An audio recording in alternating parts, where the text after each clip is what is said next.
Hola, bienvenidos. Espero que se encuentren muy bien. En esta ocasión hablaremos acerca de las estrategias que podemos utilizar para comprensión de textos. Si se fijan, ahí dejamos abierta la posibilidad al hablar de textos, tanto escritos como orales, porque esas técnicas que vamos a revisar, vamos a ver que tienen aplicabilidad en los dos tipos de textos y bueno, espero que nos sirvan de mucho para que podamos pues emplearlas no solo en el tiempo presente, sino que en los años que les quedan por venir, donde me imagino que les tocará revisar algún tipo de teoría basada pues en la carrera que ustedes desean pues estudiar. La primera técnica que tenemos es la predicción. La predicción es utilizar el conocimiento que se tiene sobre el lenguaje y sobre el contexto para a partir de esto poder anticipar lo que va a ocurrir. Cuando hablamos del idioma o del lenguaje, lo podemos utilizar, por ejemplo, al revisar el título de un libro y leer que dice Mitología de Cuscatlán y a partir de la lectura de ese título poder predecir que el libro va a hablar acerca de mitos y leyendas que ocurren en El Salvador. Y bueno, al ver más abajo donde dice el subtítulo, los cuentos de mi infancia y otros, voy a ver que estamos hablando los cuentos que fueron contados a Efraín Melara Méndez cuando él era un niño. Entonces, a partir de eso, yo puedo hacer una predicción de lo que va a ocurrir o de lo que tratará en este libro. Otros ejemplos de predicciones son los que podemos hacer cuando vamos a un cine y vemos la cartelera y a partir de leer los títulos de las películas y ver los afiches, yo puedo determinar cuál es la temática de esas películas. O por ejemplo, cuando salgo a la calle y puedo observar el cielo y veo de que está nublado, entonces a partir de esa observación puedo predecir que va a haber una lluvia. Vamos a ver que predecir es una estrategia de lectura que lleva a interactuar directamente con el texto y que nos va a ayudar a comprenderlo. La segunda técnica que tenemos es la anticipación. Esta nuevamente es una capacidad donde yo tengo que tomar los conocimientos previos, o sea, las cosas que yo conozco anticipados de ese tipo de cualquier texto o en cualquier circunstancia que yo me enfrente a un texto, y pues a partir de esos conocimientos previos yo puedo ayudar a construir un significado acerca del texto en sí. Por ejemplo, si vemos este libro que se llama Historia de dos ciudades, y puedo yo empezar a responder las preguntas que tenemos allí. ¿Se conoce quién es el autor del texto? Sí, en este caso es Charles Dickens, que yo sé que es inglés y que él escribió en una época bueno, que se inició el realismo, entonces yo puedo ver que dentro de sus obras él va a intentar plasmar parte de la realidad que se vivía en aquellos momentos. ¿Sabemos sobre la época del texto? Sí, sabemos que en la época del texto que este fue escrito corresponde a la época victoriana, entonces a partir de eso ya tenemos otro elemento que se escribe o que se tiene ahí presente. Y por último, se conoce algo sobre la influencia que ha tenido este texto. Este texto ha sido importante en la literatura, pues por la temática que aborda en relación a la protagonista, que es una muchacha que se ha quedado huérfana aparentemente, pero que va a tener su vida entre dos ciudades como son Londres y París. Entonces, a partir de eso, ya hicimos una anticipación o podemos conocer más o menos acerca de qué va el título. Vamos a ver que construir significados es algo que resulta mucho más complejo y que muchas veces es necesario revisar un poco de la historia de los escritores o conocer parte del contexto para poder pues, definir bien acerca de qué van las diversas historias.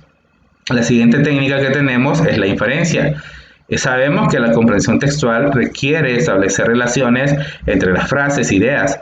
Por ello es necesario activar ideas almacenadas en la memoria por la lectura o como parte de los propios saberes. Inferir es la capacidad de generación de ideas nuevas a partir de las que ya se poseen, de las que ya se tienen y las que se poseen.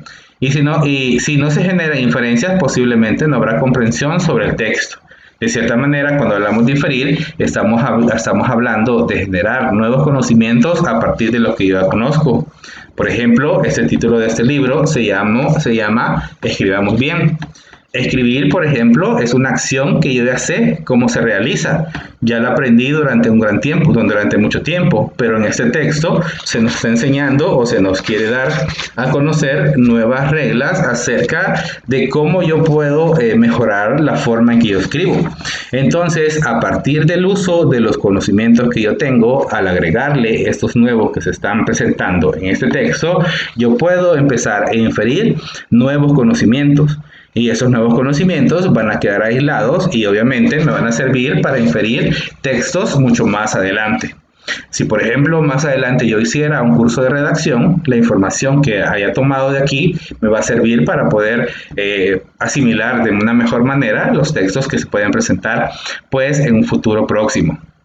Una técnica que sabemos que es infalible y que espero que la estén aplicando en este momento es justamente la toma de apuntes. Recuérdense que la toma de apuntes es una de las técnicas que se emplean principalmente cuando nos enfrentamos a textos orales que no tenemos la base, tenemos conocimientos previos porque eso es algo que va a ser inevitable, pero no tenemos una base en cuanto al texto que se revisa.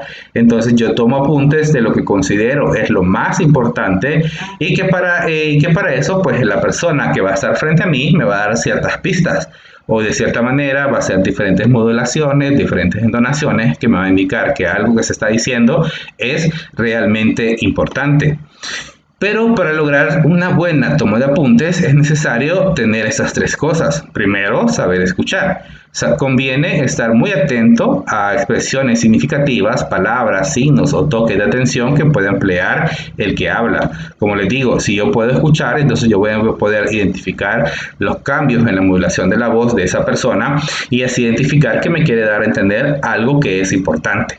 También hay que saber pensar, es decir, escuchar reflexionando y siguiendo mentalmente el orden expositivo del tema. O sea, yo voy a saber cómo va la exposición y a partir de eso la puedo ordenar en mi mente y puedo ir ordenando también mis apuntes. Y por último, saber escribir. No hay que escribir lo que dice el profesor copiando textualmente, sino que cada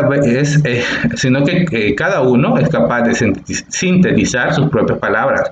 Esto es un excelente consejo porque ustedes no tienen que copiar textualmente todo lo que está aquí, sino que lo que tienen que hacer es simplemente escribir palabras que para ustedes van a ser útiles para detonar sus conocimientos. No es necesario escribirlo todo con una palabra que lo resuma, es más que suficiente porque esa palabra me va a ayudar a mí a poder organizar mejor mis ideas. ¿Y cómo puedo organizar mejor mis ideas a partir de la toma de apuntes? A través de realizar diagramas, mapas conceptuales y esquemas, que son tres recursos que yo puedo utilizar mucho al momento pues de hacer mis apuntes. Por último, recuerden que es importante realizar un análisis crítico del discurso oral y recuerden que cuando hablamos de crítico hablamos de reflexionar, ¿verdad? No de ser criticón, sino que de reflexionar lo que estamos escuchando y justamente eso lleva a la generación de una comprensión oral.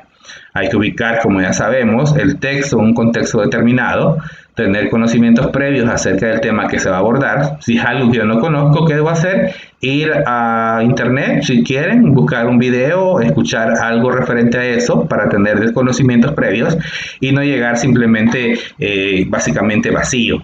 Y por último, hay que seleccionar la información que se considera más significativa y esa información va a ser la que va a tener más o que nosotros le vamos a dar mayor realce. Como vemos, hemos revisado algunas técnicas muy importantes al momento de hacer una comprensión lectora y que vamos a ver que conforme nosotros vamos adquiriendo más conocimientos, va a ser mucho más fácil el aplicarlas al momento de prepararnos antes de estudiar o de revisar un texto. Espero que el contenido les haya quedado claro. Recuerden siempre hacer sus anotaciones, tomar sus apuntes como veíamos acá, formular preguntas para que en una próxima ocasión estas puedan ser resueltas. Muchas gracias por su atención.